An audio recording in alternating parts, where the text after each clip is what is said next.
Vamos a hablar en este capítulo de la patología vascular de las anomalías congénitas, la arterioesclerosis, la aterosclerosis, la enfermedad vascular hipertensiva, las enfermedades vasculares inflamatorias, la enfermedad de Raynaud, los aneurismas, las enfermedades en las venas, los vasos linfáticos y las neoplasias. Dentro de las anomalías congénitas que aparecen al nacimiento y crecen lentamente, durante el desarrollo pueden aparecer, manifestarse o en algunos casos desaparecer, ¿no? A veces se asocian a otras enfermedades, también en realidad enfermedades congénitas. Y aquí tenemos la variedad de enfermedades que están presentes como anomalías congénitas. En los capilares, las manchas en vino de Oporto, generalmente denominada nevus flammeus. En las venulares, el síndrome de Sturge-Weber, el síndrome de von Hippel-Lindau, ¿no? El síndrome de Cobb, las malformaciones de la rama media del maxilar, cutis marmorata, la telangiectasia congénita, son enfermedades que están relacionadas con anomalías congénitas de las vénulas, ¿no? Venosas, el síndrome del nevo azul, el síndrome de Maffucci, las malformaciones glomerulovenosas. En las arterias y venas, simultáneamente las malformaciones arteriovenosas. Linfáticas, el linfangioma quístico, la anormalidad combinada arterial, venosa y linfática, el síndrome de Klippel-Trenaunay, el síndrome de Proteus, el síndrome de Maffucci, el síndrome de Parkes-Weber. Son enfermedades congénitas que aparecen al nacimiento o van desapareciendo durante el desarrollo. Hablamos de la arterioesclerosis. Decimos que es el endurecimiento arterial, o sea, el envejecimiento normal y progresivo que se observan en las arterias.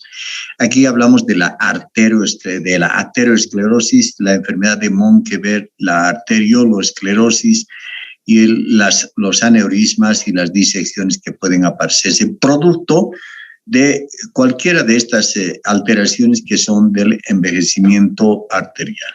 ¿De acuerdo? Entonces, en otras palabras, en fisiología creo que hemos aprendido de que la arterioesclerosis no es nada más que el envejecimiento fisiológico que las arterias presentan, ¿no? Las personas mayores ya tienen arteriosclerosis, que quiere decir endurecimiento de sus arterias. Ahora, se pueden endurecer por la aterosclerosis, por la enfermedad de Monckeberg, por la arterioloesclerosis, que es una enfermedad hipertensiva vascular, y los aneurismas y disecciones que son secundarias a las que ya les he mencionado. Vamos a empezar con la aterosclerosis, ¿no? Miren acá, yo cuando hablo de la aterosclerosis digo, comienza en la infancia con una estría grasa. Y es verdad, se dice que a partir de los 5 años los niños ya empiezan a presentar depósitos de grasa en la íntima de sus arterias, ¿no? Y claro, llegamos a unos 40, 50 años, hemos modificado nuestro tipo de alimentación, ¿no? Entonces, obviamente, esto está haciendo que aparezcan tempranamente ya más casos de aterosclerosis, ¿no? ¿Cuál es la lesión básica de una aterosclerosis? La lesión básica se denomina ateroma, ¿no? O también puede denominarse placa ateromatosa o placa fibrograsa, ¿de acuerdo? Entonces, una lesión básica que puede ser un ateroma puede ser, qué sé yo, oclusiva cuando se presenta en las arterias más pequeñas, o puede ser destructiva cuando se presenta en la pared de las arterias grandes. Pueden afectan a la aorta abdominal inferior, la aorta torácica, las coronarias, fundamentalmente en los orificios de origen de las ramas de las arterias coronarias, en una extensión cercana a los 6 centímetros, ¿no? Es decir, casi cerca al nacimiento de las arterias coronarias en el corazón. Las poplitas, las carótidas internas, el polígono de Wilms, ¿no? Esas son las zonas en las que se afectan más estas arterias por la ateroesclerosis. Hablamos de la epidemiología. Cuando hablamos de la epidemiología, vamos a decir que pues, son propensas a aquellas personas que tienen trastornos de los lípidos, las hiperlipidemias familiares, ¿no? La obesidad, la diabetes, la dieta rica en carbohidratos, la inactividad física, los anticonceptivos orales, el estrés, ¿no? La edad avanzada, los fumadores, la hipertensión arterial, etcétera. En estos pacientes, pues hay un riesgo alto de presentar una ateroesclerosis. Y les voy a mostrar un ateroma. Miren, este es un ateroma. Aquí tengo el espesor normal de una arteria, miren, ¿no? Tengo aquí la íntima, luego la media y la adventicia. Pero estoy observando en este segmento de esta arteria que la íntima está alterada, está engrosada como a manera de un sándwich, miren, de un emparedado. Este emparedado se encuentra en la túnica íntima y la media está siendo desplazada, ¿no? Pero vean acá, esta es la íntima. Y si ustedes acusan un poquito la mirada, estoy observando unos espacios claros y esos espacios claros corresponden a los depósitos de colesterol. ¿No?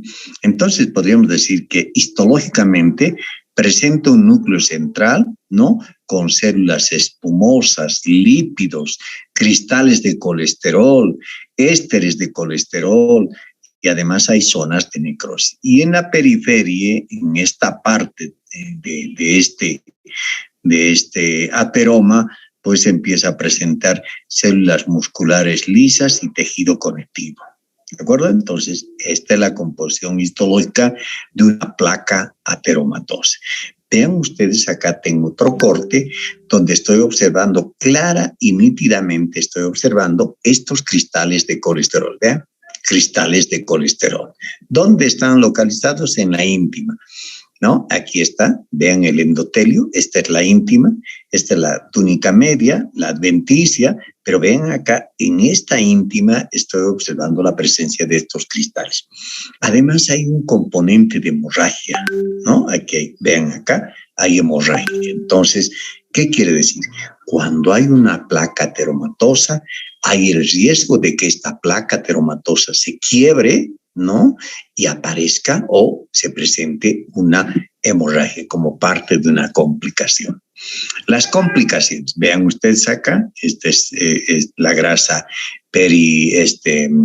pericardíaca y aquí estoy observando un vaso sanguíneo, vean, pero ya encuentro las placas. Miren, hay una placa ateromatosa, una placa amarilla. Aquí también hay otra, justo en la raíz en la bifurcación en el nacimiento de estas arterias más pequeñas, ¿no?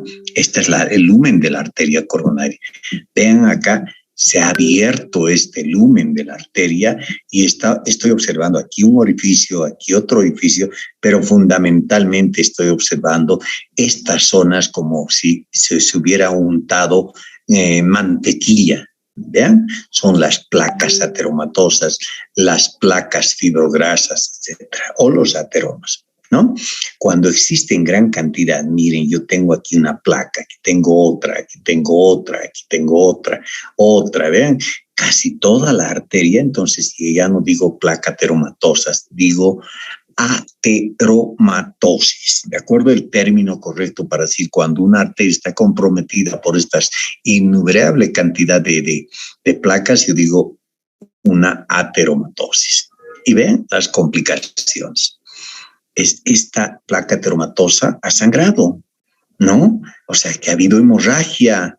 Esta placa ateromatosa se ha roto, ha habido una rotura, se ha ulcerado. Hay ulceración como complicación de esta placa ateromatosa. Hay una calcificación parchada, ¿no? Calcificación, rotura, ulceración, formación de un trombo, de un coágulo patológico, ¿no? De una hemorragia, de un debilitamiento de la pared que va a producir un aneurisma. Generalmente esto en arterias de gran calibre como la aorta. La enfermedad de Monkeberg, vean, esta es la túnica media. Aquí tengo la túnica íntima. Aparentemente la túnica íntima está íntegra, está sana. Sin embargo, en la túnica media estoy observando estos depósitos de calcio, las microcalcificaciones. ¿De acuerdo? Entonces, hablamos de una enfermedad de Monkeberg. También puedo mencionar o denominarla como la calcificación de la túnica media, ¿no? Generalmente está presente en la arteria femoral, la tibial, la radial, la cubital, las arterias uterinas y las arterias genitales. ¿De acuerdo? Miren acá, yo tengo esta arteria, es la arteria tibial posterior, pero en esta arteria estoy observando como que si a esta arteria le hubieran inyectado contraste, ¿no? Y no es nada más que la calcificación de la túnica media que se ha presentado en esta arteria. ¿Esto? Bueno, hablamos ahora de la enfermedad vascular hipertensiva. ¿Qué quiere decir acá? Que de alguna manera las arteriolas son las más afectadas por la hipertensión arterial, ¿no? Miren, una hipertensión arterial puede ser primaria o idiopática, es decir, no sabemos la causa de la hipertensión arterial. En la secundaria sí encontramos tal vez una enfermedad renal o alguna enfermedad en otra parte. Entonces, secundaria a una enfermedad. Pero la mayor parte de las enfermedades hipertensivas pues pertenecen a este origen primario o idiopático. No sabe, incluso los pacientes llegan a morir, vemos la causa de su hipertensión. Por su cronicidad, las hipertensiones pueden ser benignas o malignas, ¿no? Benignas o malignas. Y aquí tengo la evaluación y categorización de la presión arterial. Normal en la sistólica es que sea menor a 120, en la diastólica menor a 80. O sea, ¿cuál es la presión arterial normal? 120/80. A ver, es elevada cuando llega hasta 129, ¿cuál? La sistólica, ¿no? Y la diastólica se mantiene menos de 80. Hipertensión alta nivel 1, 130 a 139. Y la diastólica de 80 a 89. Miren, ya está empezando a expandirse, a elevarse la presión diastólica, llegando a 89. Nivel alto, nivel 2, ¿no? Más de 140 y aquí 90 o más, puede llegar a 95, incluso 100, 110, ¿no? La crisis hipertensiva es de urgencia médica cuando medimos la presión y su presión está superior a 180, la sistólica, y la diastólica superior a 120. Entonces, con esa premisa podemos entender de que existen dos tipos de arterioloesclerosis. Dos tipos de arteriolas afectadas, de acuerdo al grado de presentación de la hipertensión. Hipertensión benigna o duradera. Quiere decir que es aquella presión que el paciente o la paciente está controlando, ¿no? Le indican que tome, que evite sus comidas con mucha sal, entonces está controlando su presión arterial. Pero se sigue elevando de vez en cuando, no en niveles muy altos, pero se mantiene así, ¿no? Pero vean qué alteraciones se va a presentar. Fundamentalmente un engrosamiento homogéneo rosado en la arteriola. Esta es la arteriola y miren cómo empieza a observarse este engrosamiento, ¿no? Un engrosamiento homogéneo. Estoy observando un tejido renal y miren, estoy seguramente observando a la arteriola aferente, o será la arteriola eferente, o esta es la arteriola eferente, pero estoy observando que en ambas existe un engrosamiento hialino, ¿no? Por eso se llama arterioloesclerosis hialina, presente en una hipertensión benigna, duradera y controlada, ¿de acuerdo? Bueno, Entonces hay un engrosamiento homogéneo que nos va a producir una nefroesclerosis benigna, ¿no? En la nefroesclerosis benigna, los riñones están disminuidos. ¿Por qué? Porque hay isquemia, o sea que el tejido renal no recibe, no tiene un buen riego sanguíneo. ¿Listo? El riñón puede llegar a pesar a 90 gramos, 85 gramos, 70 gramos, generalmente en enfermedades crónicas, ¿no? Estamos observando que se produce esta arterioloesclerosis hialina. ¿Qué pasa en la arterioloesclerosis hiperplásica, no? Miren acá, también es el otro riñoncito, ¿no? Aquí hay parte del túbulo, pero estoy observando que esta arteriola presenta una envoltura muy similar a la de las capas de una cebolla. Miren acá también estoy observando. ¿Qué quiere decir? Que hay la presencia, ¿no?, de una proliferación de las células musculares, miren, en capas de cebolla. Generalmente esta arterioloesclerosis, por la imagen que tienen y la disposición de las células musculares, se denomina arterioloesclerosis hiperplásica, ¿no? Se presenta en los casos de hipertensión rápida, alta y brusca, ¿no? Hipertensión con elevada presión diastólica superior a 120 milímetros de mercurio. Hay un engrosamiento de la membrana basal y proliferación de células musculares. Lo están observando aquí. Obliteración y arteriolitis. Miren cómo se está obstruyendo, ¿no? Está obliterando, y además hay una arteriolitis necrotizante. El riñón es el órgano más afectado, el intestino, las glándulas suprarrenales, etcétera, pero siempre y cuando su hipertensión sea tan alta y no se pueda controlar o la paciente no esté controlada. Aneurisma, ¿no?, que es la complicación de la aterosclerosis, de la arterioesclerosis, etcétera, ¿no? Son de dos tipos los aneurismas, ¿no? Por el compromiso de la pared arterial, ¿no?, de acuerdo al grado de compromiso de la pared arterial. Dos tipos. Uno es el verdadero. Como ustedes verán, acá yo tengo la pared con la túnica íntima, la media, la adventicia. Y vean acá cómo se mantiene en porcentajes muy reducidos, pero se mantiene la media, la adventicia y la íntima. Miren acá, ¿no? Por adelgazamiento focal, la pared. En esta pared, pues hay un foco en el cual se ha distendido, se ha adelgazado la pared. Este es un aneurisma verdadero. O sea que en el aneurisma verdadero todas las capas están presentes, un poco adelgazadas, pero todas las capas están presentes en el saco, en la bolsa. En cambio tengo el otro que es el aneurisma falso. Miren, acá se ha producido una ruptura de la pared con extravasación de sangre hacia el tejido perivascular, ¿no? Y este tejido perivascular es rodeado por tejido conectivo. No tiene nada que ver la pared, simplemente la pared se ha roto, ¿no?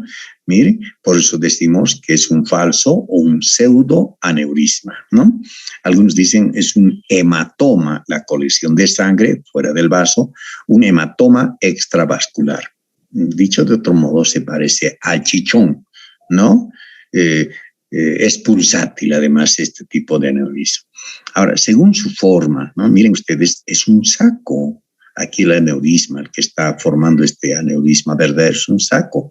Pero ¿qué tal si este aneurisma empieza a debilitar un segmento grande, 10, 6, 7, 8, 10 o 20 centímetros de extensión de la pared? Entonces ya decimos aneurisma fusiforme, o sea, es largo, extenso, ¿no? Bueno, aquí tengo. Miren, esta es la macroscopía, son piezas que nos llegan a patología y miren, son sacos, ¿no? Verdaderos sacos. Tengo una pared engrosada desde la aorta. Miren cómo han logrado operar, ¿no? De la aorta han sacado el saco aneurismático, ¿no? Miren acá es otro fragmento también. Seguramente que era grande, han sacado extensas zonas de la pared de la aorta, ¿no? Una aorta abdominal, ¿no? En forma de saquitos, miren. Bueno, pero aquí tengo una imagen real, ¿no? Miren, aquí tengo un aneurisma donde están haciendo un bypass, están colocando una malla al interior y miren cómo van a empezar a suturar, a retirar seguramente estas partes que están del saco ya excediendo, ¿no? Van a cortar y van a fusionar, pero por dentro ya hay una malla como que dándole algún tipo de resistencia, de sostén a ese aneurisma, ¿no? La morbilidad y mortalidad en los aneurismas es muy alta, generalmente por rotura, ¿no? Se rompe un aneurisma porque la pared está tan delgada y lamentablemente una hemorragia insalvable, ¿no? Los pacientes llegan solo a pedir su certificado de función a los hospitales. Es difícil, ¿no? Saber si se ha roto un aneurisma aórtico a nivel de la abdominal o torácica. ¿Quién lo salva, no? El paciente se muere, ¿no? Por ruptura. Puede producir disección, vamos a ver más adelante. Y creo que aquí hay, miren cómo acá la sangre puede ingresar y puede empezar a divulsionar, a disecar el mismo espesor de la arteria. Esto es una disección, ¿no? Entonces producir un hematoma disecante, ¿no? Un acúmulo de sangre que ha venido de algún sitio de ese aneurisma. Miren, un aneurisma con su hematoma de disección, ¿no?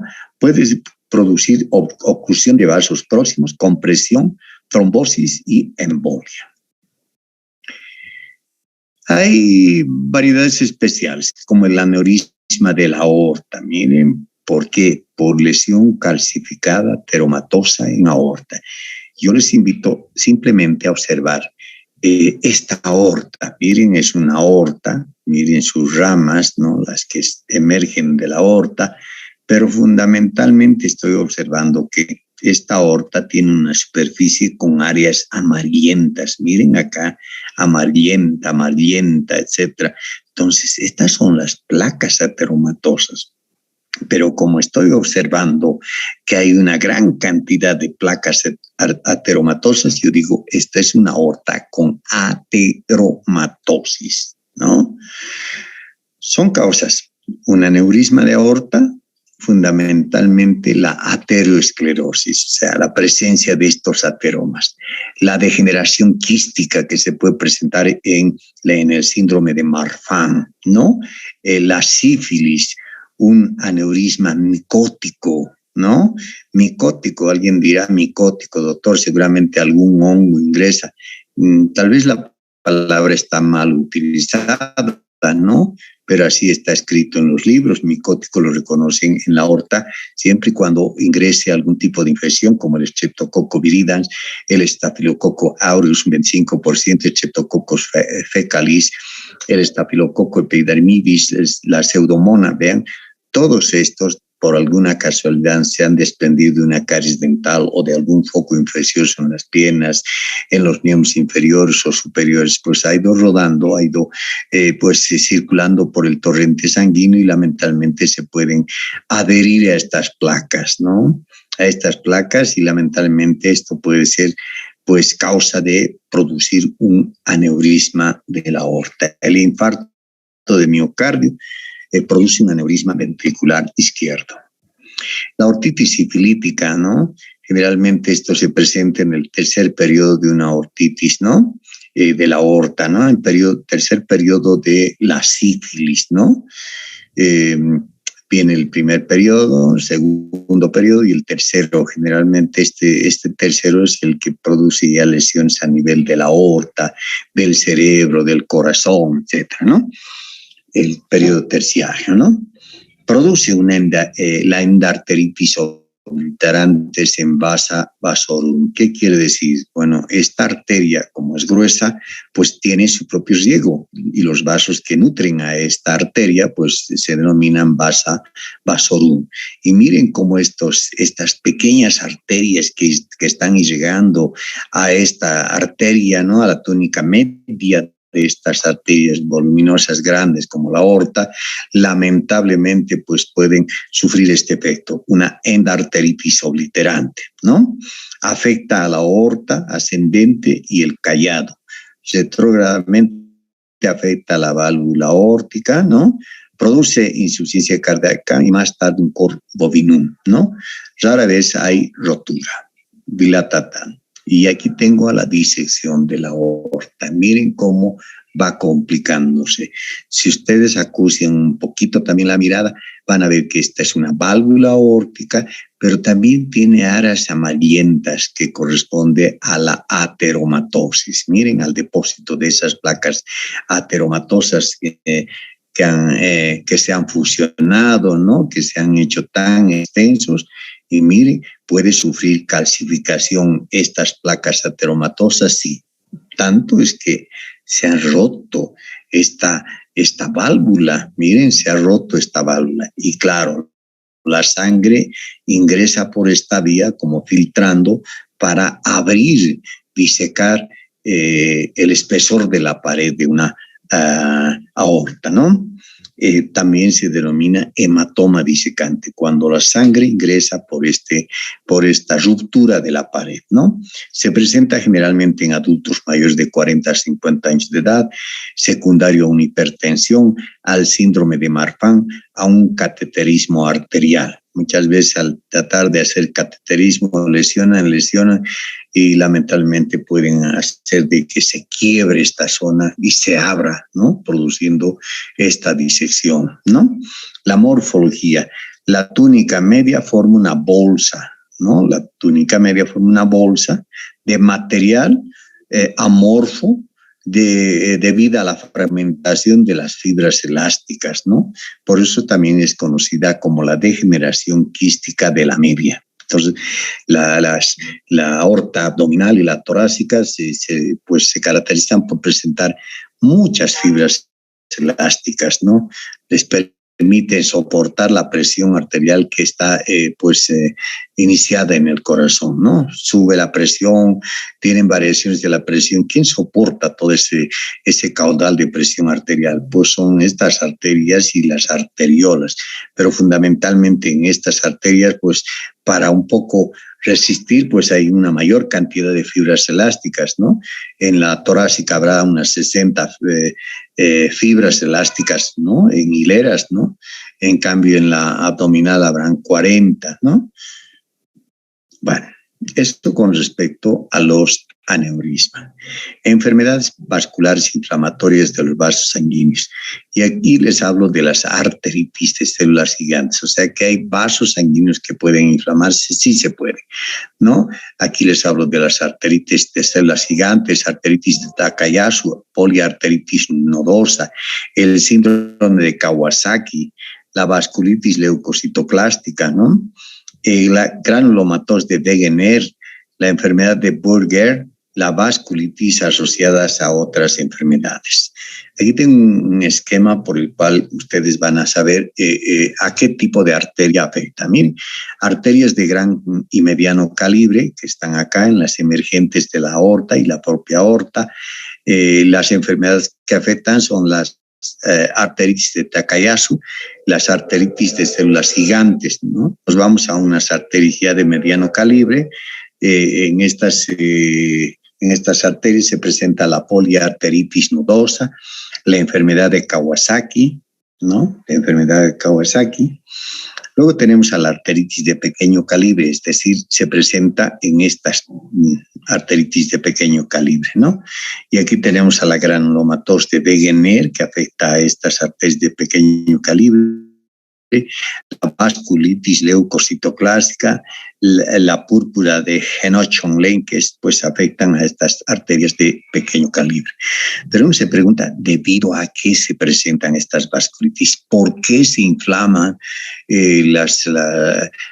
los vasos sanguíneos? ¿Por qué? Debido a que, miren, la patogenia, ¿no? Uno tiene infecciones bacterianas, bacterias, virus, micosis, ¿no? Hongos que pueden llegar por vía torrente sanguíneo o simplemente desencadenar un trastorno inmunológico, ¿no? Un trastorno inmunológico, ¿no?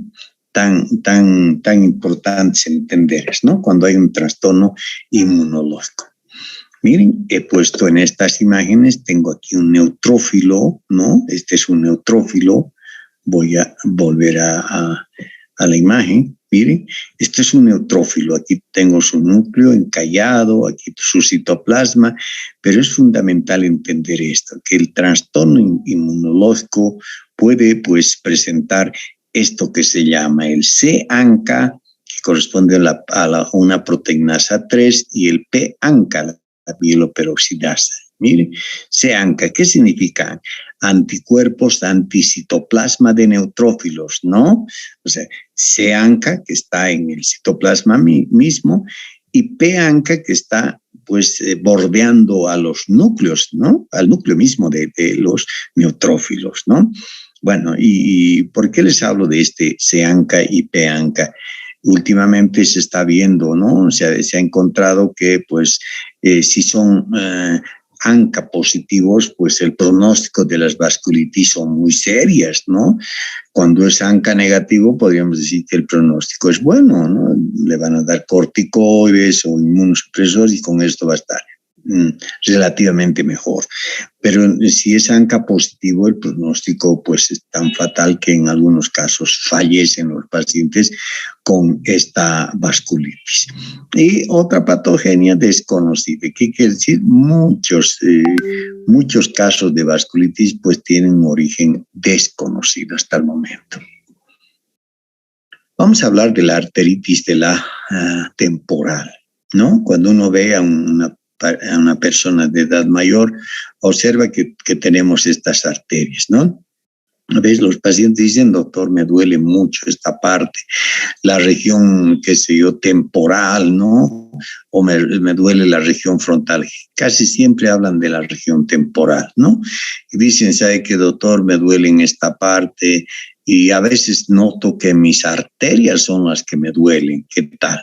Y usted se toca así, doctor, yo me he palpado y hay unos nódulos y es pulsátil con cada bombeada del corazón, con cada pulso que tiene esta arteria, pues el dolor se intensifica. ¿Qué tal? ¿No? Entonces, la arteritis de la temporal. ¿Qué observamos acá? Miren, observamos estos granulomas, ¿no? Miren, los granulomas. Este es un granuloma con células gigantes que pueden ser tipo Touto o pueden ser tipo Langerhans, que se observan en la tuberculosis. Hace tiempo eran pacientes que se hacían una biopsia, se encontraba en su pared estos granulomas y uno decía hay que darle un tratamiento tuberculoso. Y no era así, no era así, sino que era un efecto secundario, un proceso inmunitario que de alguna manera estaba remediando un granuloma tuberculoso. Entonces, miren, se presenta en mayores de 50 años de edad, ¿no? De 50 años de edad. Presenta fiebre, cansancio, pérdida de peso, dolor en el trayecto de una arteria. Los pacientes dicen, me duele esta arteria, doctor. Tomo aspirina, tomo esto un poquito, me calma. Y bueno, ya no tomo y vuelve el dolor, ¿no? Tienen cefalea, dolores de cabeza, diplopía, ¿no? Ceguera transitoria o permanente. Pero aquí lo importante es responden a corticoides y analgésicos, ¿no? Hay un infiltrado inflamatorio agudo en las arterias de gran y pequeño calibre, las arterias de la cabeza en especial, la temporal oftálmica del nervio óptico, las arterias vertebrales y o la aorta, ¿no?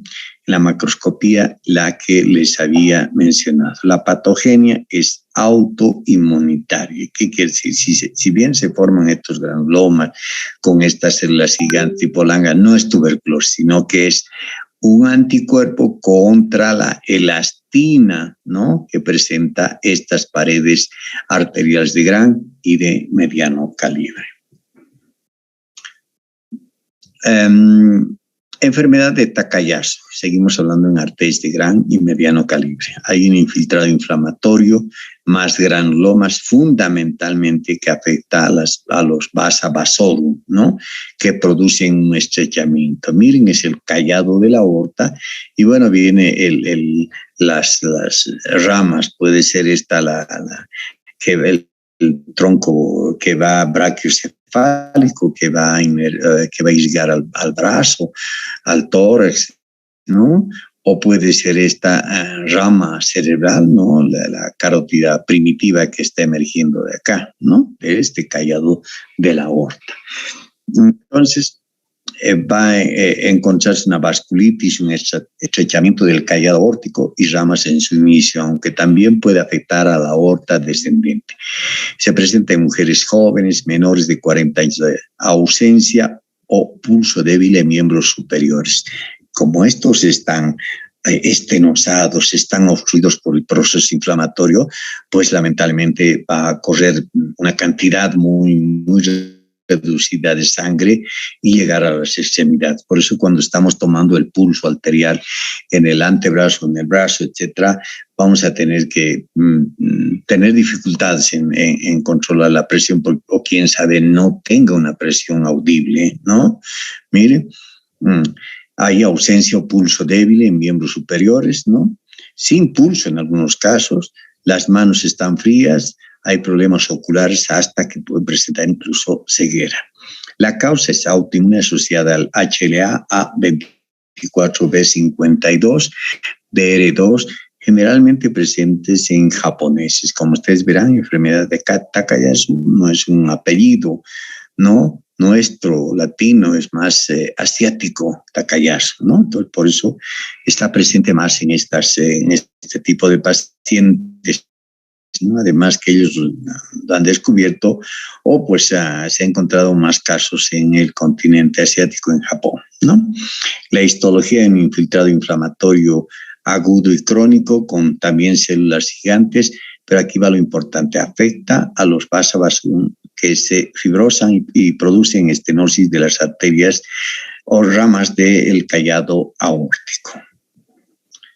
La PAN, ¿no? Panarteritis nudosa, ¿no? Panarteritis nudosa, ¿no? Aquí hay una inflamación, hay necrosis fibrinoide segmentaria en nódulos. Por eso les había puesto para que nunca se olviden este rosario, ¿no? Donde ustedes observan que hay zonas nodulares y hay otras zonas que aparentemente están normales, ¿no? Se alternan. ¿Y qué dice acá en la leyenda? Tenemos una inflamación necrotizante transmural segmentaria. Toda la pared, pero en segmentos como rosario, justo lo que les decía, ¿no? De arterias de pequeño calibre, menos arteriolas y capilares y vénulas, ¿no? O sea, en otras palabras, no afecta al pulmón. Puede encontrarse en las arterias de pequeño calibre, en las extremidades superiores, inferiores, en los riñones, en el aparato gastrointestinal, pero jamás en el pulmón. O sea, no hay PAN en el pulmón, no hay este tipo de vasculitis en el pulmón, ¿no?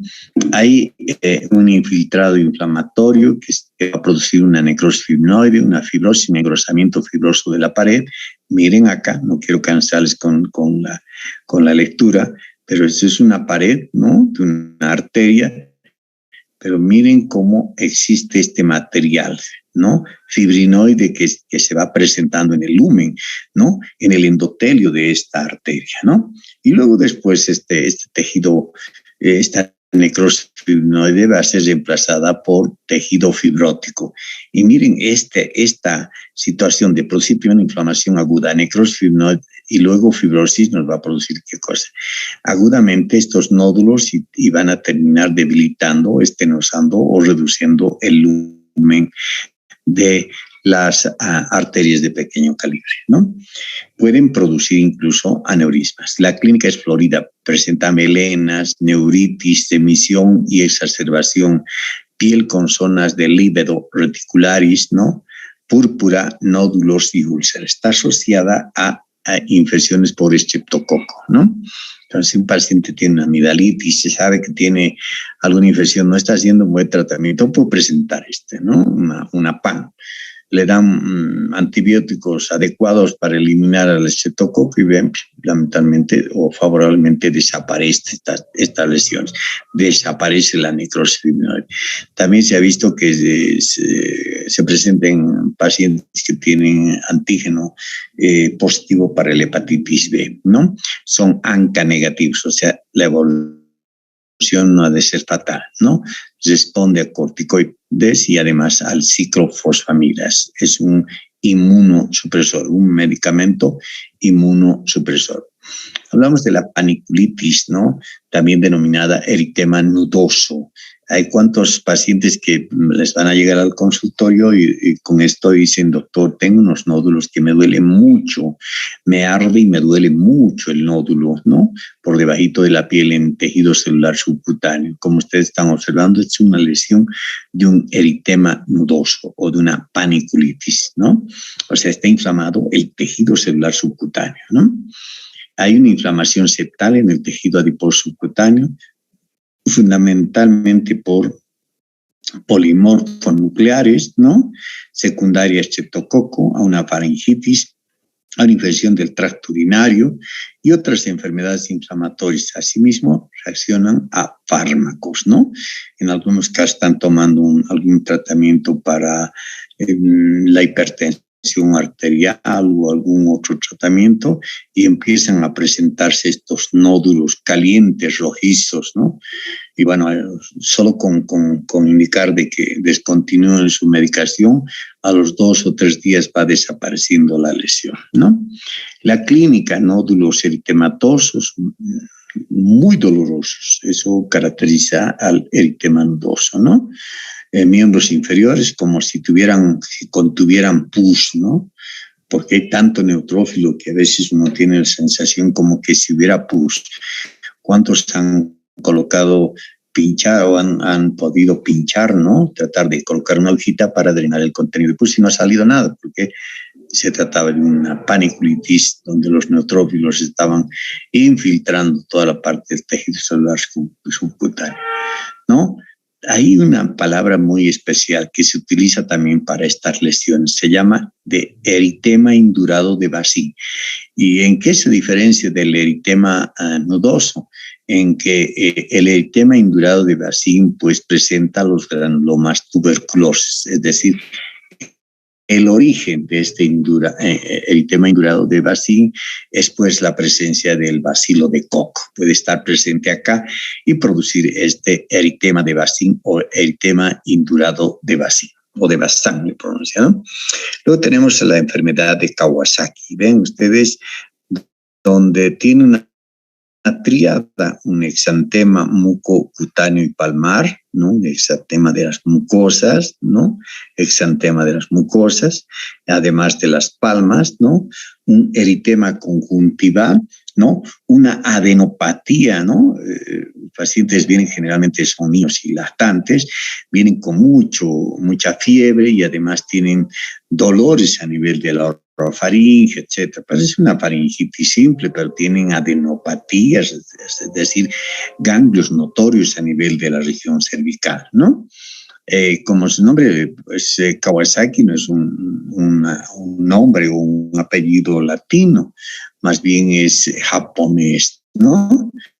Y claro, como hay mucho migrante a Estados Unidos de japoneses, pues se ha encontrado también en Estados Unidos, ¿no? Pero como su nombre lo indica, Kawasaki es más asiático japonés, ¿no? En niños lactantes afecta a vasos coronarios símil a la PAN, se parece a la panarteritis nudosa, asociado al síndrome mucocutáneo adenopático. Hay una vasculitis aguda autolimitada y se ha remarcado porque en esta enfermedad a veces se pasa 6, 7, 8 días y bueno, les dan corticoides, le dan aspirina y pues desaparece. Después de unas 2 semanas nunca más vuelve a aparecer esta enfermedad de Kawasaki. Puede curar espontáneamente o en algunos casos muy graves pues requieren el uso de gamma globulina y además de la aspirina. La granulomatosis de Wegener, lamentablemente es una enfermedad que afecta a capilares o a arterias de pequeño calibre y tiene un compromiso no solamente de de pulmón, sino puede afectar, además de la orofaringe, puede afectar a los riñones, ¿no? La granulomatosis de Wegener, entonces afecta a los pulmones y a los riñones, ¿no? Y miren, no solamente a los riñones o a los pulmones y a los riñones, también puede verse afectado la orofaringe. Se presenta en pacientes por encima de los 40, 50 años de edad, afecta a la fosa nasal, ¿no? Paladar y riñones. Tiene una tríada que se llama vasculitis, la granulomatosis de Wegener tiene una tríada de vasculitis, granulomas, glomerulonefritis, o sea, hay un componente de inflamación pulmonar con vasculitis, granulomas y glomerulonefritis necrosante pulmonar, y además hay un compromiso renal. Se parece a la PAN y además hay granulomas aquí, ¿no? Y esto es lo que llama la atención. Yo vi un paciente en el hospital pues que vino con un mal olor, y allá en el hospital pues le hicieron la biopsia, tenía la misma imagen, ¿no? Le hicieron una biopsia y lamentablemente le hicieron quimioterapia y falleció el paciente en 6 meses o menos, tal vez falleció el paciente. La granulomatosis de Wegener. Vean el pronóstico, mientras sea un ANCA positivo, el cuadro es menos tratable, muy recidivante el cuadro, tiene periodos de remisión, pero fundamentalmente el pronóstico es fatal o no es óptimo cuando es ANCA positivo. Para reiterar, anticuerpos anticitoplasma del neutrófilo, ¿no? Se utiliza inmunocitostáticos. Vasculitis leucocitoplástica o leucocitoclásica también, ustedes lo van a encontrar en la literatura. Leucocitoclástica o leucocitoclásica, ¿no? Conocido como púrpura, ¿no? Púrpura.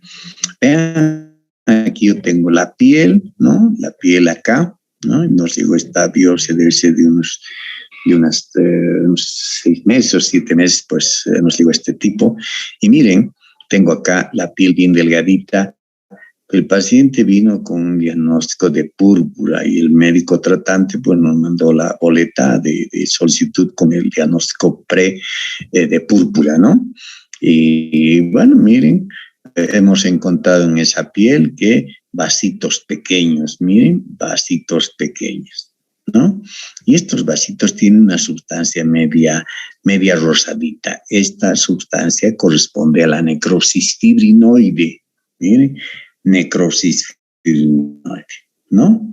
¿Qué hay acá? Miren, una vasculitis con petequias, mucocutánea, lesiones pruriginosas. El paciente tiene mucho prurito, asociada a infecciones como el uroplasma, estreptococo, etc. Hay gente que viene con infecciones urinarias, no se da cuenta y dice, doctor, en mi brazo me ha empezado a molestar, me arde, me escuece y se ha vuelto rojo, como si fuera una roncha. ¿Qué será, doctor? Pues nunca nos dice si tiene una infección urinaria. El médico dermatólogo le extrae una piecita, una biopsia de piel, nos envía patología para que pues le dictemos algún tipo de diagnóstico. Y lamentablemente en este paciente salió vasculitis leucocitoclástica. Sí, bueno, y ya un poco tratando de encontrar por qué se causó este cuadro de vasculitis, pues se encontró que la paciente pues adolecía de una infección urinaria crónica, había recibido corticoides, había recibido antibióticos de todas las gamas y pues de vez en cuando tenía reactivación de su infección urinaria. ¿Listo? No se me olvide, infecciones urinarias pueden pues de alguna manera manifestarse con esta vasculitis leucocitoplástica, o a veces infecciones por estreptococo tienen amigdalitis, faringoamigdalitis, amigdalitis, ¿ven? Todas estas pues pueden producir lamentablemente este cuadro de vasculitis leucocitoplástica. Se presenta a cualquier edad, obviamente es más frecuente en personas jóvenes y mayores, ¿no? Se han visto también en niños, rareza, pero se presenta a cualquier edad, ¿no?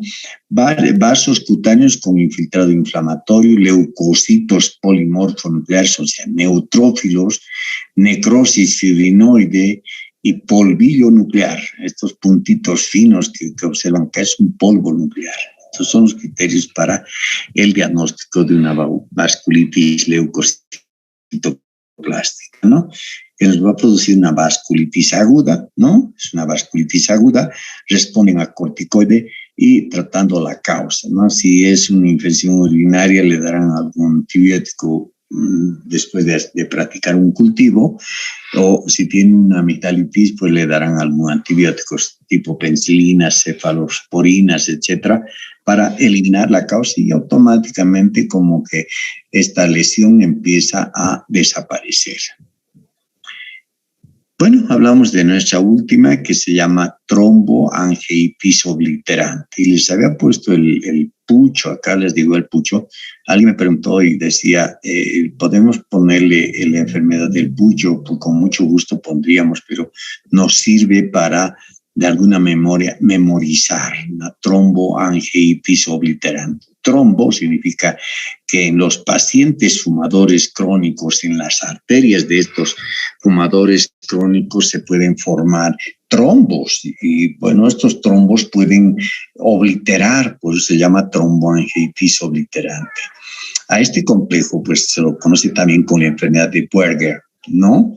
Buerger, y les había puesto en vez de poner cigarrillo casino, Astoria o LIM, les he puesto como etiqueta la enfermedad de Buerger para que no se olviden de que el tabaquismo crónico puede producir esta tromboangiitis obliterante. Todo comienza con flebitis nodular, es decir, que se inflama la vena, ¿no? Con mucha sensibilidad al frío, ¿no? Y claudicación de las piernas, ¿no? Hay trombos y formación de granulomas, además. Se presenta en adultos jóvenes y fumadores crónicos, ¿no? Pacientes que fuman constantemente 2, 3 cajetillas al día, pues en los siguientes años, unos 10, 15 años, pueden desarrollar esta enfermedad. Hablamos del Raynaud. ¿Qué es el Raynaud? Ya lo hemos visto en la parte de enfermedades inmunitarias. Hemos hablado de las enfermedades inmunitarias. Hemos dicho que los pacientes que tienen esclerodermia de alguna manera tienen el Raynaud. ¿Qué era el Raynaud? ¿No? ¿Qué era el Raynaud? Y están viendo ustedes acá esta mano con estas extremidades como que parecen en punta de lápiz, tienen el aspecto de punta de lápiz. Pero estamos observando que hay zonas media moradas, ¿no? Miren, moradas, ¿no? De superficies lisas, etcétera, ¿no? O como en este caso, puede ser que las palmas de los dedos, etcétera, pues presenten este color blanquecino, pálido, ¿no? Entonces, ¿por qué? ¿Qué hay? ¿Por qué se presenta violáceo y por qué se presenta pálido, no? Porque hay una mala perfusión sanguínea. O sea, la sangre no está llegando adecuadamente a estas zonas. Lo propio se puede ver en las alas de la nariz o se puede ver también en los lóbulos de la oreja, ¿no? Pero es frecuente ver en las palmas de los dedos. Mire, morado, cianótico y aquí muy pálido, ¿no? Entonces, a este efecto, donde existe una estrechez, donde hay falla en el ciego sanguíneo, solo en estas partes distales de la mano, etcétera, pues recibe el nombre de Raynaud. Ahora bien, ¿no? La etiología puede ser considerada fenómeno o enfermedad. Algunos van a tener problemas en ese sentido. En algunos libros nos hablan del fenómeno de Raynaud, en otros nos hablan de la enfermedad de Raynaud y hay otros que nos dicen síndrome de Raynaud. ¿Cuál es la diferencia entre estos? Mire, el fenómeno que es un vasoespasmo circulatorio con estrechez arterial, quiere decir que es reflejo. ¿Qué significa? Que este vaso de alguna manera se ha cerrado, se ha contraído y por lo tanto no ha llegado a irrigar y producir más bien esta coloración cianótica de estas superficies de los dedos, ¿no? Por estrechez arterial, con estrechez. Enfermedad. Y en la enfermedad tenemos un fenómeno de Raynaud primario, también con este nombre lo conocen. Generalmente se produce por una hipersensibilidad de la pared al frío. ¿no? Hay cuánta gente que no soporta el frío cuando de pronto salen a la calle y está haciendo mucho frío. Ay, mis manos que se me están congelando y andan colocándose entre la boca, así como que queriendo eliminar el vapor de la boca, tratar de calentar estas extremidades, ¿no? Miren, por insensibilidad de la pared al frío. ¿Qué quiere decir? El frío está produciendo un vasoespasmo, un cierre de las arterias, una contractura de las arterias y por lo tanto la zona se vuelve o violácea o pálida. Y en el síndrome también denominado fenómeno de Raynaud secundario, generalmente el síndrome está asociado a enfermedades de base secundarias como la enfermedad reumática, el lupus eritematoso sistémico, la esclerodermia, ¿de acuerdo? La esclerodermia. Y esto quiero ser bien clarito. Esta misma imagen la tienen en el capítulo de trastornos inmunitarios, cuando hemos hablado de la esclerodermia, enfermedades autoinmunes, ¿no? ¿Vean? Estoy desarrollando el Raynaud. ¿Qué es Raynaud? Es el aspecto que presenta la superficie de la palma de los dedos, ¿no? Puede ser violácea o pálida, puede ser por estrechez, si hablamos de estrechez o vasoespasmo, decimos fenómeno, puede ser por enfermedad, fenómeno de Raynaud primario, por hipersensibilidad al frío, o el síndrome, en este caso asociado a la esclerodermia, enfermedades autoinmunitarias. Venas, las patologías de las venas tenemos a las varices, la flevotrombosis y la tromboflebitis, ¿no? Tres fundamentales, ¿no? Varices, venas de las piernas esofágicas, las hemorroidales, ¿no? Y tengo hemorroides, ¿qué es? Una varice, ¿no? Se produce por un incremento de la presión, ¿no? ¿Dónde? En las venas, ¿no? Más en mujeres y encima de los 50 años de edad. En las mujeres porque lamentablemente pues muchas de ellas tienen una vida muy sacrificada, pues cargan demasiados bultos muy pesados, etcétera. Y por otro lado, además de cargar, están llevando a su niño y fundamentalmente el embarazo, ¿no? Toda mujer que se embaraza 1, 2 o 3 o 4 veces seguramente que ya tiene con más frecuencia la presencia de estas varices en sus piernas, ¿no? ¿Vale? Por incremento de la presión más en mujeres y por encima. Cuando hablamos de las hemorroides, ¿no? Alguien que puja, que está estreñido o que tiene, qué sé yo, problemas para eliminar los gases, entonces hay un aumento de la presión, ¿no? Para eliminar gases. Y ese aumento de la presión para eliminar gases a veces produce las hemorroides, ¿no? La dilatación tortuosa de las venas en el plexo hemorroidal inferior, ¿no? Bueno, aquí tenemos. Macroscópicamente, ¿qué observamos? Una tortuosidad, miren, está tortuosa, ¿no? Miren, está tortuosa, ¿no? Hay dilatación, hay alteración valvular y además hay trombosis. ¿Cómo no va a haber alteración valvular en esta vena, porque pues se ha dilatado? ¿Qué tal su válvula estaba para abrirse y para cerrarse en 1 centímetro de diámetro? Yo sumo aquí es 1,5 centímetros, entonces ¿qué quiere decir? Está muy dilatado y obviamente las válvulas también están alteradas. Más frecuente en venas profundas, ¿no? Pueden producir una tromboembolia, ¿no? En las venas superficiales es raro encontrar una tromboembolia. Hay edema, éstasis venosa, ¿no? Y además se puede presentar una úlcera varicosa como complicación de estas varices. La flevotrombosis, como su nombre, flevo es vena, trombosis quiere decir que un trombo se ha formado en una vena. Si se agrega a la superficie endotelial un proceso infeccioso o inflamatorio por éstasis, se produce trombos que pueden dar origen a una embolia, flevotrombosis. Por eso la recomendación que les hacía era lo siguiente, les decía, cuando hayan trombos en sus venas, en sus varices, y además les duele, el paciente dice, me duele, doctor, mis venas, ¿no? Bien, bien, doctor, sabe que me duele mucho esto. Bueno, y le duele cuando está parado, me duele, doctor, pero estoy notando que estoy asentadito, estoy en la cama, igual me sigue doliendo. Si hay dolor en esas venas, pues ya no vamos a decir estos son varices solamente, sino que estas varices además tienen una flebotrombosis, ¿no? Una tromboflebitis o flebotrombosis, ¿no? Variantes tenemos de esta flebotrombosis dos, la flegmasia alba dolens y la tromboflebitis migratoria. ¿En qué consiste esta? La flegmasia alba dolens, ¿no?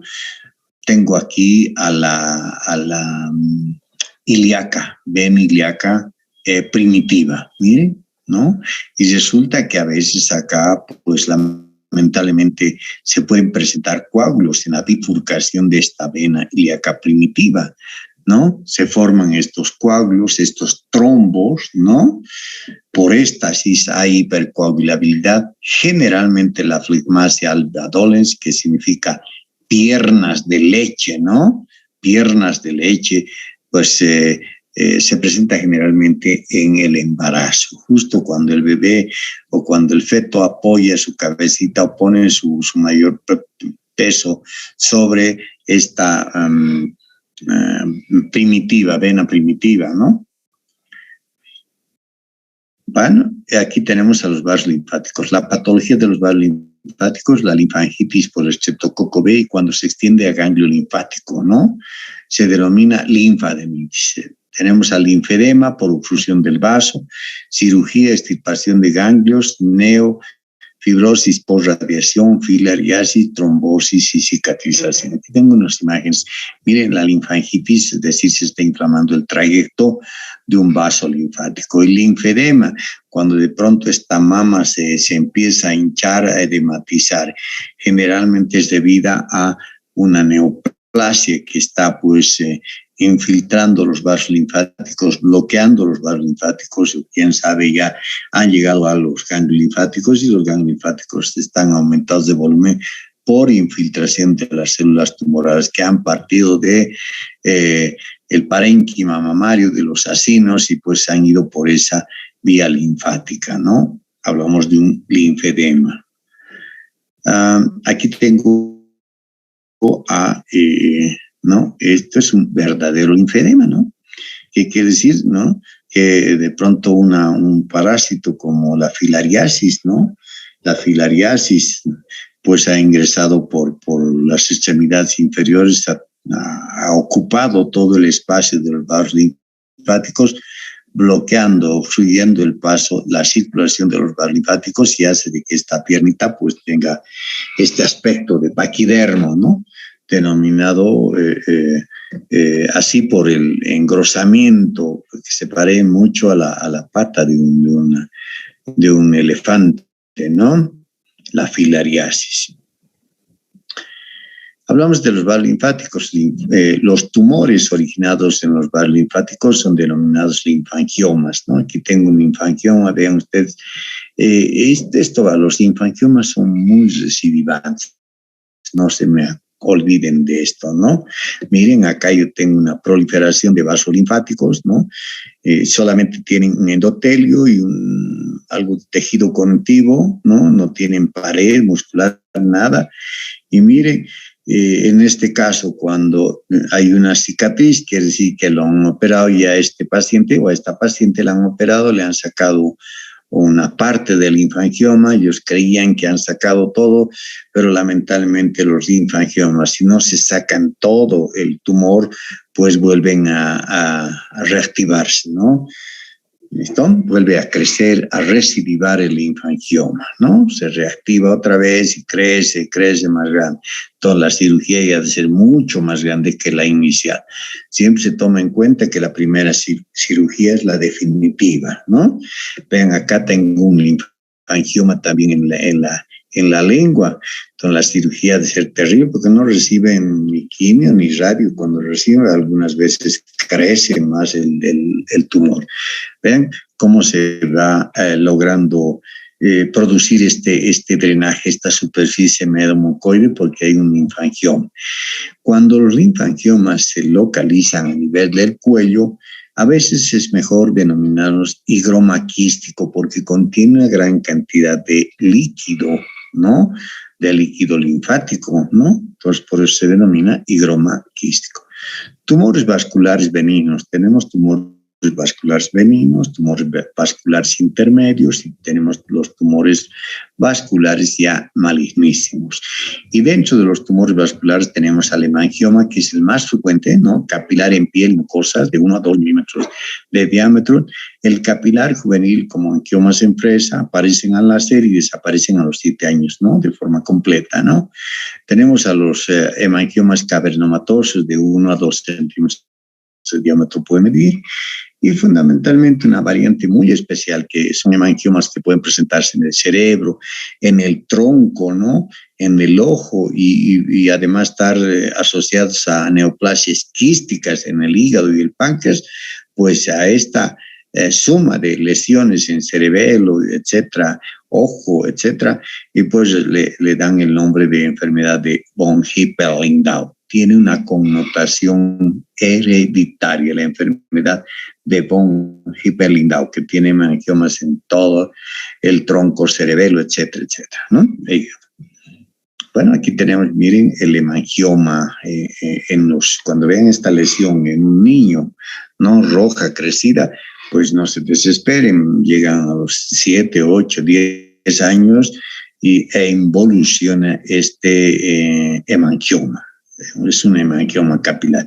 Miren cómo este niño nació y pues ya tiene acá, aparentemente parece moretón, pero se le hace una biopsia y lo que observamos es esto, una gran proliferación de vasos sanguíneos. Miren, proliferación de vasos sanguíneos, de capilares sanguíneos por debajito de la piel, ¿no? Es un hemangioma capilar, muy frecuente. Otras variantes de los hemangiomas, ¿no? Tenemos al granuloma piogénico o piógeno, ¿no? O al granuloma gravidum. Miren acá, ¿no? ¿Por qué decimos variantes del hemangioma? Cuando vemos histológicamente a estas lesiones, vamos a encontrar ¿qué cosa? Una proliferación igualita que la anterior, ¿no? Igualita que esta, así, una proliferación de vasos capilares, etc. Pero fundamentalmente hay una úlcera, una lesión con leucocitos, neutrófilos, etcétera, como si fuera un nicho ulceroso. Entonces, cuando vemos un nicho ulceroso con una lesión así, una proliferación de vasos linfáticos, de vasos sanguíneos, capilares, etcétera, ya no ponemos hemangioma, sino ponemos granuloma piogénico, como indicando, doctor, y hay granulomas a cuerpo extraño, que hay pus. Probablemente no exista eso, pero es el denominativo que ya le han dado los que han descubierto esta entidad, pues le han dicho, este es un granuloma piogénico. Aun cuando en la actualidad se está pues cambiando este denominativo y pues se está indicando de que se trata de un hemangioma más capilar. El granuloma gravidum se presenta en las mujeres embarazadas. Miren, acá tengo aquí un granuloma piogénico, aquí también tengo otro, ¿no? Muy sangrantes al contacto, no se me asusten, hay cuánta gente que dice, ¿sabe qué, doctor? Tengo en mi lengua, tengo en mi encía y no puedo ni siquiera comerme un pedazo de pan, no puedo ni cepillarme, ni bien toco y me sangra harto, doctor, y es imparable el sangrar. Entonces, ¿qué hay que hacer? Una cirugía, ¿no? O un electrocauterio, tratar de eliminar esta lesión, granuloma piogénico o granuloma gravidum, ¿no? Se presenta en embarazadas. Es un hemangioma capilar, pero secundario un efecto, en este caso en el gravidum, un efecto a su cambio hormonal, la progesterona, etcétera, esos trastornos hormonales propios de una embarazada, pues pueden hacer de que se desarrolle este granuloma gravidum. En el granuloma piogénico es una úlcera, una erosión, la presencia de bacterias, neutrófilos que va a estimular a la proliferación de estos vasos sanguíneos capilares, ¿no? Tumor glómico es benigno, se presenta en falanges distales, generalmente en el lecho unguial, muy doloroso al contacto. Los pacientes dicen, no puedo agarrar nada con ese dedo porque hay un dolor en descarga de corriente, ¿no? Entonces el médico cuando le hablan de esta clínica, dice, no, veremos, le pone anestesia y trata de eliminar la lesión, y cuando lo elimina vamos a encontrar nada más que una proliferación de células glómicas que se parecen mucho en su estructura química, etcétera, a las células que se encuentran en el tumor de cuerpo carotídeo. Las ectasias vasculares, ¿no? Estas ya no son tumores, pero son simplemente dilataciones, ¿no? Dilatación. Abultamientos conglomerados de capilares, vénulas y arteriones. Aquí tenemos el nebus flammeus, la telangiectasia en araña, telangiectasia hemorrágica hereditaria y la angiomatosis basilar. La angiomatosis basilar realmente uno dice, antes se pensaba que era un tumor, ¿no? Miren las lesiones, wow, estaba fregado, y le hacían un montón de tratamientos como quimio, tratando y pensando de que se trataba de un tumor. Le hacían la biopsia y había una cantidad proliferada de vasos sanguíneos, ¿no? Miren acá un hemangioma también, un hemangioma, ¿no? O una angiomatosis, esta de acá que estamos observando, miren. Y ya con el paso del tiempo se llegó a investigar, esto parece un hemangioma, una proliferación de vasos sanguíneos, y pues un tumor, el hemangioma, ¿no? Pero llegaron a determinar, gracias a la microscopía electrónica, estudios ultraestructurales, llegaron a encontrar que hay bacterias acá, que hay bacilos, ¿no? En el espesor, en la intimidad de este tumor. Y ya cambiaron y dijeron, ya no se trata de un hemangioma, más al contrario, hay que hablar de una angiomatosis, ¿no? La angiomatosis. Bien, los bacilos que se encontraron, las bacterias que se encontraron, fue la Bartonella encelane, la Bartolena quintana, el VIH fundamental, miren, así, ¿no? Observamos. Existe una proliferación de vasos sanguíneos capilares y vénulas con endotelio prominente, con neutrófilos y acúmulos de eosinoros. Responde, claro, como sabemos ahora que es de origen bacteriano, responde a la acitromicina, dicloxacilina, etc. Aquí tengo la angiomatosis basilar. Hablamos de los nebus flammeus, que tiene estas manchas, ¿no? Como marcas de nacimiento, manchas en vino de Oporto, ¿no? Como si el vino se hubiera derramado en esta zona, ¿no? Pero en este caso son marcas del nacimiento. El paciente va a descansar, qué sé yo, va a crecer y va a llegar a ser adulto, va a llegar a morirse con esta lesión. Y ahí se termina. ¿Es maligno? Nada. ¿Es benigno? Es una lesión proliferativa, ¿no? Hay una variante especial que se llama síndrome de Sturge-Weber, ¿no? Donde existe una angiomatosis leptomeningia, un retardo mental, una epilepsia, hay opacidades en el cráneo. ¿Listo? En el síndrome de Sturge-Weber. Tumores de grado intermedio, una diapositiva más y terminamos. Tumores de grado intermedio. Esta es una imagen que la saqué de un paciente que vi, pues nos llamaron a tomar una biopsia y tomamos una biopsia tímidamente acá. Y bueno, no, miren, se llegó a determinar de que se trataba de un sarcoma de Kaposi, ¿no? Kaposi. Este es un sarcoma de Kaposi. Entonces, de grado intermedio, ¿por qué decimos de grado intermedio? Porque tienen un crecimiento, son malignos ambos, ¿no? Son malignos, pero de crecimiento lento, pueden durar años. Empezó por acá y esto, quién sabe, ha durado unos 2 años, 3 años, 5 años. O sea, invaden, infiltran localmente, pero más allá no. Son malignos, pero de crecimiento lento en años, invaden e infiltran localmente, pero no dan metástasis. Aquí va la diferencia. Son los malignos, siempre dan metástasis, ¿no? Originados en las células endoteliales vasculares, adultos frecuentemente, pocos en niños. En piel, nódulos rojizos, azulados, pueden afectar a huesos, pulmón, hígado y otros, ¿no? La mortalidad estimada en un 18 a 20% a los 5 años. Para que vean, es un tumor maligno entonces, pero de crecimiento, de invasión local, ¿no? No da metástasis el hemangiosendotelioma epitelioide, ¿no? Sangran demasiado. Yo vi un caso en útero, ¿no? De una colega también, de una colega pues que presentó el problema, era el útero y el ovario con este tipo de tumor. Sacaron el útero, hicieron un vaciamiento completo de toda la pelvis, ¿no? Todo, limpiaron todo lo que han podido, útero, anexos, etcétera.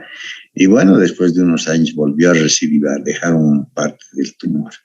Sarcoma de Kaposi. El sarcoma de Kaposi son malignos de crecimiento lento a años, miren, años también. Invaden e infiltran localmente, pero no dan metástasis. La misma leyenda para el hemangiosendotelioma epitelioide, ¿no? Originados en las células endoteliales de vasos linfáticos. Aquí estamos, diferente. Aquí estamos, el sarcoma de Kaposi va en vasos linfáticos y aquí pues se están originando en el endotelio de los vasos linfáticos. En adultos frecuentemente asociado a, no es HPV, HVIH, ¿no? Cambio mestito, HIV. ¿Listo? Y precisamente nuestro paciente hizo serología positiva para VIH. Encontramos todo lo relacionado a un sarcoma de Kaposi. 4 formas existen, ¿no? Una clásica mediterránea, que generalmente se presenta en países bálticos, ¿no? Están asociados al herpes VHH8, ¿no? Virus herpético, con nódulos en piel y son indoloros. Endémica en África Central, también asociadas al mismo virus herpético, es linfodenodal, es decir, más afecta ya los ganglios, ¿no? Linfáticos. Hay otra forma del post-trasplante, también asociada al virus herpético, con inmunodepresión medicamentaria. Que ha sido un paciente que le hacen un trasplante, casi por toda la vida, pues le dan inmunosupresión. Siempre está recibiendo inmunosupresión para que no haya rechazo. A pesar de que se ha hecho todas las pruebas, los médicos, para estar seguros de que no exista un rechazo a ese trasplante, pues le dan a su paciente inmunosupresión. Se puede asociar al VIH, como en los casos de homosexual. No hemos podido comprobar si nuestro paciente era homosexual, pero estaba, pues, tenía el virus del VIH. Y por último, aquí tengo un poquito, curan, se reciban. Aquí tengo este tumorcito, que es el hemangiosendotelioma, y hablo ahora del sarcoma de Kaposi. Miren, el sarcoma de Kaposi, ven esta imagen que tengo acá, no fusada, ¿no? Hay células feas, redondas, hay otras alargadas, hay un pleomorfismo, ¿no? Por eso se dice sarcoma. Miren, porque de alguna manera parecen fibroblastos, ¿no? Mesenquimales, ¿no? Miren estas otras atípicas, etcétera, ¿no? Y aquí tengo el angiosarcoma. El angiosarcoma es francamente un tumor malignísimo, no es intermedio como los anteriores, malignísimo, ¿no? Son malignos agresivos de crecimiento rápido, a diferencia de los tumores de grado intermedio, lento, ¿no? Hay 2 variantes, unos primarios sin antecedentes, un primario sin antecedentes, aparece en la pierna, aparece en la piel, aparece en el intestino, aparece en la pared del estómago, aparece, ¿no? No hay antecedentes. Y en los secundarios existen sí antecedentes de radiación previa, le han hecho una radiación por un tumor pélvico, y lamentablemente después de unos años se empieza a desarrollar este tipo de tumor. Le toman una biopsia pensando en que sea una recidiva de su primario y lamentablemente pues nos da otra estirpe celular, ¿no? Que corresponde a un hemangio o un angiosarcoma. Se puede decir hemangio o se puede decir angiosarcoma, ¿no? No hay, es indistinto utilizar esa palabra. Pero si yo digo hemangioendotelioma, me estoy refiriendo a los tumores de grado intermedio. Si digo hemangiosarcoma, me estoy refiriendo al tumor de grado avanzado, en este caso, francamente maligno, ¿no? Con antecedentes de radiación previa o traumatismos, ¿no? Graves, o un linfedema que pueda presentar el paciente, ¿no? Y con eso quiero decirles muchas, pero muchas gracias. Gracias a todos y nos vemos el día miércoles con mi grupo de práctica.